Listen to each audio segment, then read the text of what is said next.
And welcome back to Vanijya educator. मैं मुस्कान चौरसिया। आज हम स्टार्ट करेंगे chapter number 3 Indian economic development का features, problem and policy of agriculture sector. 2022-23 की बुक में फीचर्स, इंपॉर्टेंस और प्रॉब्लम्स नहीं बताई हुई है। डायरेक्टली स्टार्ट किया है रिफॉर्म्स के साथ, एग्रीकल्चर रिफॉर्म्स के साथ। हमारी जो 2022-23 की बुक है उसमें फर्स्ट चैप्टर में ही प्रॉपरली एक्सप्लेन कर रखे हैं फीचर्स एग्रीकल्चर सेक्टर के, तो उन्होंने इस रीजन से फीचर्स यहाँ पे नहीं एक्सप्लेन किए। लेकिन अगर आप 2 साल पीछे की बुक्स उठाएंगे तो उसमें पहले फीचर्स बताए गए हैं, इंपॉर्टेंस बताई गई है, प्रॉब्लम्स बताई गई है, then they come to agriculture reforms. तो हम स्टार्ट कर रहे हैं अपना चैप्टर। और अगर आपको ये रिफॉर्म्स पढ़ने हैं, रिफॉर्म्स जब भी आप स्टार्ट करो, रिफॉर्म्स स्टार्ट करने से पहले आपको इंडियन एग्रीकल्चर सेक्टर की फीचर्स, इंपॉर्टेंस और प्रॉब्लम्स पता होनी चाहिए, तभी आपको अच्छे से समझ में आएगा रिफॉर्म्स क्यों लाए गए। तो हम आज के लेक्चर में कवर करेंगे importance, features and problems of agriculture sector. Next lecture में हम एग्रीकल्चर रिफॉर्म्स को कवर करेंगे। तो बिना टाइम वेस्ट करे हम चलते हैं सीधा अपने टॉपिक पर। पहला हमारा टॉपिक है importance of agriculture sector. Agriculture sector की क्या इंपॉर्टेंस है हमारी इकोनॉमी में, हमारी इंडियन इकोनॉमी में क्या उसका कंट्रीब्यूशन है, किस किस रीजन से हमारे को एग्रीकल्चर सेक्टर की ज़रूरत पड़ती है। तो सबसे पहले हम ये देखते हैं। सबसे पहला पॉइंट है contribution to GDP. Indian agriculture sector की जो कंट्रीब्यूशन है हमारी जीडीपी में वो बहुत ज़्यादा है। देखा जाए तो 1951 में इसकी कंट्रीब्यूशन थी 50%, 2017 में ये हो गई 17.4%, 2021 में ये हो गई 20.2%। अब आप कहेंगे कि यहाँ पे तो डाउनफॉल आ रहा है। देखा जाए तो हमारा कंट्रीब्यूशन कम हो रहा है। कंट्रीब्यूशन कम होने का मतलब ये नहीं है कि एग्रीकल्चर सेक्टर की इंपॉर्टेंस कम होगी। एग्रीकल्चर सेक्टर की इंपॉर्टेंस उतनी की उतनी ही रही। हमारा जो टेरिटरी सेक्टर और जो हमारा सेकेंडरी सेक्टर है उसका कंट्रीब्यूशन बढ़ गया। 1951 में हमारी कंट्री का सेकेंडरी सेक्टर यानी कि इंडस्ट्रियल सेक्टर उतना स्ट्रॉन्ग नहीं था, ना ही हमारा टेरिटरी सेक्टर इतना स्ट्रॉन्ग था, जिस रीजन से हमारा जो एग्रीकल्चर सेक्टर था सबसे ज़्यादा कंट्रीब्यूट कर रहा था जीडीपी में। और जीडीपी क्या होती है? Gross domestic production. Gross means total, domestic means with in the territory of a country, production means उत्पादन, यानी कि एक साल में, एक फाइनेंशियल ईयर यानी कि 1 अप्रैल से लेकर 31 मार्च तक में जितनी भी प्रोडक्शन हमारी कंट्री में हुई है with in the domestic territory of a country, वो हमारी जो थी सबसे ज़्यादा कंट्रीब्यूट कर रहा था 1951 में 50%। अब हमारी जो कंट्रीब्यूशन है 20.2% रह गई है। बट एग्रीकल्चर सेक्टर की इंपॉर्टेंस उतनी की उतनी ही है हमारी। लेकिन हमारा जो सेकेंडरी सेक्टर है और जो टेरिटरी सेक्टर है वो हमारा क्या हो गया? स्ट्रॉन्ग हो गया है और उसका कंट्रीब्यूशन क्या है? बढ़ गया है। नेक्स्ट पॉइंट हम चलते हैं, supply of wage goods and wage good और consumption good and raw material. Wage good word जो है ये मैंने स्पेशली यूज़ किया है। समटाइम्स आपको सीबीएसई के क्वेश्चन पेपर में वेज गुड वर्ड लिखा हुआ आ सकता है, न्यू बुक में ये वर्ड नहीं है, ये मैंने ओल्ड बुक से उठाया है। वेज गुड और कंजम्पशन गुड्स एक ही होता है। कंजम्पशन गुड्स वो गुड्स होते हैं जो डायरेक्टली हम कंज्यूम करने के पर्पज से खरीद रहे हैं, लाइक ब्रेड एंड बटर होता है, हम वीट खरीद रहे हैं, राइस खरीद रहे हैं, ये हम डायरेक्टली कंज्यूम करेंगे, हम इसे आगे रीसेल नहीं करेंगे। रॉ मटेरियल जो कच्चा मटेरियल है वो आगे प्रोसेस में होके निकलेगा। तो सबसे पहले देखा जाए तो एग्रीकल्चर सेक्टर आपको वेज गुड और कंजम्पशन गुड्स प्रोवाइड करते हैं in the form of like wheat, मेज, बाजरा, राइस। इस फॉर्म में ये वेज गुड प्रोवाइड करते हैं। और एज अ रॉ मटेरियल भी आपको बहुत सारी चीज़ें प्रोवाइड करते हैं, जैसे मस्टर्ड सीड हो गई। आप मस्टर्ड ऑयल यूज़ करते हो, आप डायरेक्टली मस्टर्ड सीड यूज़ नहीं कर सकते हो, आप वो सिर्फ तड़के के पर्पज से यूज़ कर सकते हो। लेकिन अगर आपको तेल चाहिए यानी कि ऑयल चाहिए तो आपको मस्टर्ड सीड को प्रोसेस में डालना पड़ेगा, यानी कि हम उसको इंडस्ट्रीज में प्रोसेसिंग कराएंगे तब जाके उसका ऑयल निकलेगा। तो raw material as a raw material भी ये प्रोवाइड करता है एग्रीकल्चर सेक्टर। शुगर केन हो गया, हम जो चीनी यूज़ करते हैं, हम जो शुगर यूज़ करते हैं वो किससे बनती है? शुगर केन से। हम डायरेक्टली शुगर केन को यूज़ नहीं कर सकते अपने खाने में। तो ये एक तरीके के रॉ मटेरियल हो गया जो ऑल ओवर इंडिया सप्लाई किया जाता है एग्रीकल्चर सेक्टर के थ्रू। नेक्स्ट चलते हैं हम सोर्स ऑफ एम्प्लॉयमेंट में।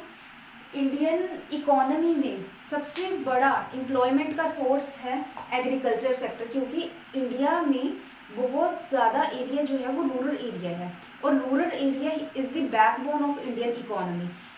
मैक्सिमम लोग जो है हमारी कंट्री में वो एग्रीकल्चर सेक्टर के ऊपर डिपेंड है। 55% of population engaging in agriculture sector. बहुत सारी चीज़ें आती है और ये सारे लोग इसी सोर्स ऑफ इनकम के ऊपर बेस्ड हैं और अपने आप को इन्होंने एम्प्लॉय कर रखा है।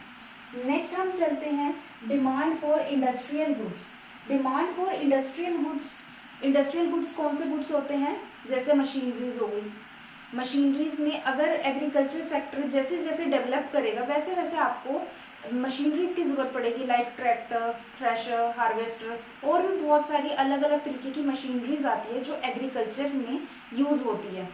अगर एग्रीकल्चर सेक्टर जितना ज़्यादा ग्रो होगा उतना ही ज़्यादा इंडस्ट्रियल सेक्टर भी ग्रो होगा और इंडस्ट्रियल गुड्स की डिमांड भी क्या हो जाएगी? बढ़ जाएगी। नेक्स्ट आता है support of transportation industry. Transportation industry में भी एक बहुत अच्छा ग्रोथ आया। हमारे को ट्रांसपोर्ट की ज़रूरत पड़ेगी जब एग्रीकल्चर सेक्टर ग्रो करेगा। हर जगह एक जैसा प्रोडक्ट नहीं ग्रो कर सकता, एक जैसी प्रोडक्शन नहीं हो सकती। लाइक अगर हमारे को कपास चाहिए तो हमें वो गुजरात से मंगानी पड़ेगी। ये हमारे हरियाणा पंजाब में आपकी कॉटन नहीं हो सकती है। हरियाणा पंजाब में वीट होती है लेकिन कुछ ऐसे रीजन्स हैं जैसे कि कोस्टल एरिया, वहाँ पे वीट नहीं उगाई जा सकती। तो सारे की सारी चीज़ों को equally all over India supply करने के लिए हमारे को ट्रांसपोर्टेशन की ज़रूरत होती है। तो एग्रीकल्चर सेक्टर के थ्रू ट्रांसपोर्टेशन इंडस्ट्री भी ग्रो करती है, like railways and roadways. Next point आता है हमारा contribution in domestic trade. Domestic trade में एग्रीकल्चर सेक्टर का बहुत बड़ा योगदान है। योगदान कैसे है? जब हम एग्रीकल्चर करेंगे, लाइक हम फार्मिंग करेंगे, तो हमारे को बहुत सारी अलग अलग चीज़ों की ज़रूरत होगी। सबसे पहले सीड्स की ज़रूरत होगी, इंसेक्टिसाइड, पेस्टिसाइड्स, कुछ केमिकल की ज़रूरत होगी, खाद की ज़रूरत होगी। हमारे को समटाइम्स ऐसा होता है कि हमारे को प्लांट्स की ज़रूरत होती है। हम लोग सीड्स के थ्रू नहीं प्लांटेशन करते हैं, डायरेक्टली प्लांट लगाते हैं। तो इन सारी चीज़ों के थ्रू ट्रेडिंग बढ़ती है। ट्रेड बेसिकली क्या है? Buying and selling. तो मार्केट में बाइंग एंड सेलिंग ट्रेड बढ़ जाता है। और डोमेस्टिक ट्रेड क्या है? हमारी जो इकोनॉमी में जितना ट्रेड हो रहा है, हमारे with in the domestic territory में जितना ट्रेड हो रहा है, तो इस पॉइंट ऑफ व्यू से हमारी जो कंट्रीब्यूशन है एग्रीकल्चर सेक्टर का डोमेस्टिक ट्रेड में वो भी बहुत ज़्यादा है और वो बढ़ा देता है हमारे डोमेस्टिक ट्रेड को। नेक्स्ट आता है हमारा contribution in international trade. International trade भी हमारा बढ़ता है और एग्रीकल्चर सेक्टर का कंट्रीब्यूशन बहुत ज़्यादा है। जैसे हमारी कंट्री में बहुत सारी चीज़ें बहुत अच्छे लेवल पे उगाई जाती है, लाइक टी हो गई, जूट हो गया, कॉटन हो गई। हमारी कंट्री में जेम्स बहुत ज़्यादा है, ज्वेलरीज बहुत एक्सपोर्ट करता है हमारी कंट्री। तो हमारी कंट्री में जिन चीज़ों का उत्पादन ज़्यादा है वो चीज़ें हम क्या करते हैं? एक्सपोर्ट कर देते हैं दूसरी कंट्री को। इस बेसिस पे एग्रीकल्चर सेक्टर का एक बहुत अच्छा कंट्रीब्यूशन है इंडस्ट्रियल ट्रेड में। नेक्स्ट पॉइंट आता है हमारा wealth to a nation. Wealth to a nation, हमारी कंट्री में जितनी भी वेल्थ है, जैसे कि हमने अभी सबसे पहले पॉइंट में पढ़ा कि हमारे जो कंट्रीब्यूशन है बहुत अच्छा खासा है हमारी जीडीपी में। जितना हमारा जीडीपी में कंट्रीब्यूशन है एग्रीकल्चर सेक्टर का, उतना ही हमारा कंट्रीब्यूशन है वेल्थ में भी। वेल्थ में कंट्रीब्यूशन इसलिए ज़्यादा है क्योंकि मैक्सिमम लोग जो है वो एम्प्लॉयड किस ऑक्यूपेशन में है? एग्रीकल्चर सेक्टर में। एग्रीकल्चर सेक्टर में 50% लोग एम्प्लॉयड हैं, तो 50% जो हमारा वेल्थ का कंट्रीब्यूशन है वो तो सिर्फ और सिर्फ एग्रीकल्चर सेक्टर से ही आ रहा है। तो ये कुछ इसके इम्पोर्टेंस थे कि एग्रीकल्चर सेक्टर का होना क्यों ज़रूरी है और एग्रीकल्चर सेक्टर कहाँ कहाँ कॉन्ट्रीब्यूट करता है। आप चाहो तो इसका स्क्रीनशॉट ले सकते हो नोट बेसिस के लिए। नेक्स्ट टॉपिक है हमारा features and problem of agriculture sector. मैंने यहाँ पे एग्रीकल्चर सेक्टर के फीचर्स और प्रॉब्लम्स को एक ही टॉपिक बनाया है। अगर आप बुक्स में देखें तो फीचर्स में जो चीज़ें डिफाइन कर रखी है वही हमारे आगे चल के प्रॉब्लम्स बन रखी हैं, सिर्फ दोनों की हेडिंग में डिफरेंस है। हम जब भी प्रॉब्लम की बात करेंगे तो आप डायरेक्टली नेगेटिव पॉइंट शो कर सकते हैं, like lack of irrigation facility, lack of finance. हम डायरेक्टली नेगेटिव पॉइंट शो कर सकते हैं। जब भी हम बात करेंगे फीचर्स की तो हम डायरेक्टली नेगेटिव पॉइंट से नहीं स्टार्ट करेंगे। हम ये बता सकते हैं limited irrigation facility, limited finance. ये इस तरीके से आप अपने टॉपिक को डाइवर्सिफाई कर सकते हैं। तो हम डायरेक्टली चलते हैं अपने टॉपिक पर। सबसे पहला पॉइंट है हमारा lack of permanent means of irrigation. Irrigation करते टाइम हमारे को जिन जिन चीज़ों की ज़रूरत पड़ती थी वो चीज़ें हमारे पास बहुत कम थी। जैसे कि हम सबसे पहले देखते हैं कि हमारी जो क्रॉप्स है, क्रॉप्स को सबसे ज़्यादा ज़रूरत होती है पानी की, और पानी के लिए हमारे जितने भी फार्मर्स थे वो ज़्यादातर रेनफॉल के ऊपर डिपेंड थे। रेनफॉल अच्छी हुई तो क्रॉप भी अच्छी होती थी, रेनफॉल अगर जिस ईयर हमारी कम होती थी तो हमारी प्रोडक्शन भी कम हो जाती थी। तो ये एक बहुत बड़ा ड्रॉबैक था, और ये हमारी एग्रीकल्चर सेक्टर का फीचर भी था कि हम परमानेंट मीन्स ऑफ इरिगेशन हमारे पास था ही नहीं at the time of 1950 to 1990, जिस टाइम हमने एग्रीकल्चर रिफॉर्म्स को लाया गया, जिस रीजन से एग्रीकल्चर रिफॉर्म्स को लाया गया। Lack of permanent means creates low productivity creates low contribution in GDP। Next point आता है डेफिशिएंसी इन फाइनेंस। फाइनेंस की डेफिशिएंसी हो जाती थी। एक तो रिलेशनशिप हमेशा रहता था लैंडलॉर्ड और टेनेंट का। टेनेंट कौन थे? जो फार्मर्स थे। लैंडलॉर्ड कौन थे? जमींदार थे। जमींदार ज़्यादा से ज़्यादा रेवेन्यू, ज़्यादा से ज़्यादा रेंट चाहते थे, रेवेन्यू को ज़्यादा से ज़्यादा हिस्सा चाहते थे कि हमारे को मिले, वो अपना रेंट बढ़ा देते थे। टेनेंट्स के पास जो रेवेन्यू था वो बहुत कम रह जाता था, जिससे सिर्फ वो अपनी लिविंग को अर्न कर सकते थे, और वो लिमिटेड रेवेन्यू के साथ वो री इन्वेस्टमेंट तो नहीं कर सकते थे ना अपने एग्रीकल्चर सेक्टर में, यानी कि अपनी एग्रीकल्चर और फार्मिंग में, जिस रीज़न से उनके पास फाइनेंस की हमेशा कमी रहती थी। उस टाइम पे 1950 से 1990 के टाइम पे इजी टर्म्स पे लोन अवेलेबल नहीं होता था, जिस रीज़न से फाइनेंस उनको अवेलेबल हो ही नहीं पाता था। High rent creates limited revenue, no investment in agriculture. Agriculture में जब तक वो इन्वेस्टमेंट नहीं करेंगे तो उनकी प्रोडक्टिविटी भी क्या होगी? बढ़ेगी नहीं, और उनकी प्रोडक्टिविटी क्या रहती थी? लो की लो रह जाती थी। नेक्स्ट पॉइंट आता है हमारा सब्सिस्टेंस फार्मिंग। सब्सिस्टेंस फार्मिंग क्या होती है? जो सिर्फ हम अपने लिए करते हैं, मतलब कि हमने जितनी भी प्रोडक्शन करी है, यानी कि जितनी भी हम फार्मिंग कर रहे हैं वो सिर्फ अपनी फैमिली, अपने फ्रेंड्स तक के ही लिए रखेंगे। हम कमर्शियल आउटलुक नहीं लाएंगे। कमर्शियल आउटलुक क्या होता है कि हमने जितनी भी फार्मिंग करी, जितनी भी प्रोडक्शन निकल के आई, उसको हमने मार्केट में सेल किया। मार्केट में सेल करेंगे तो उससे हमारे को रेवेन्यू जनरेट होगा, जो हमारी इंडियन इकोनॉमी में उस टाइम नहीं था। सब्सिस्टेंस फार्मिंग जो था सबसे बड़ा ड्रॉबैक था, या सबसे बड़ी प्रॉब्लम थी एग्रीकल्चर रिफॉर्म्स को लाने की। कमर्शियल आउटलुक बिल्कुल भी नहीं था। बहुत कम लोग जो थे वो मार्केट में जाके अपनी प्रोडक्शन को सेल करते थे। और इसका एक पॉइंट देखा जाए तो फार्मर्स के पास बहुत ही कम ऑर्गेनाइज्ड मार्केट एरिया था। हमारी कंट्री में ऑर्गेनाइज्ड मार्केट थी ही नहीं, जहाँ पे जाके फार्मर डायरेक्टली अपने सामान, अपने प्रोडक्शन को निकाले और प्रोडक्शन को जाके अपने कस्टमर्स को कह लो या फिर डायरेक्टली सेल कर सके।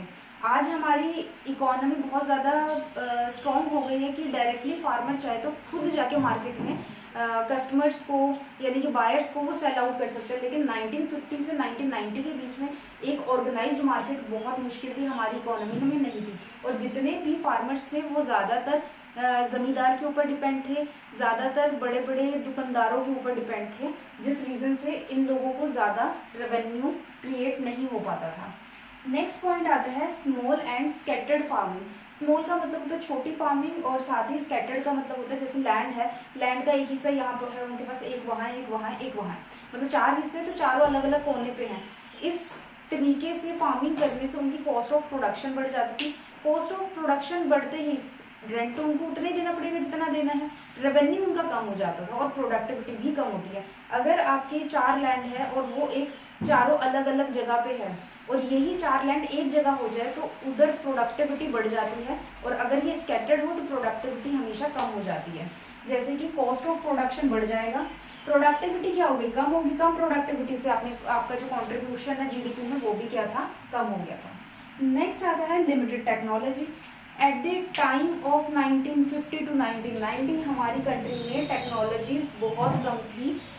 हमारे को एग्रीकल्चर सेक्टर में या फार्मिंग करते टाइम बहुत सारी टेक्नोलॉजी, बहुत सारी चीज़ों की ज़रूरत होती है, तो वो हमारे पास नहीं थी। ये भी एक बहुत बड़ा ड्रॉबैक था, ये बहुत बड़ी प्रॉब्लम थी जो हम फेस कर रहे थे एग्रीकल्चर रिफॉर्म्स को लाने का। ये एक बहुत बड़ा रीज़न था।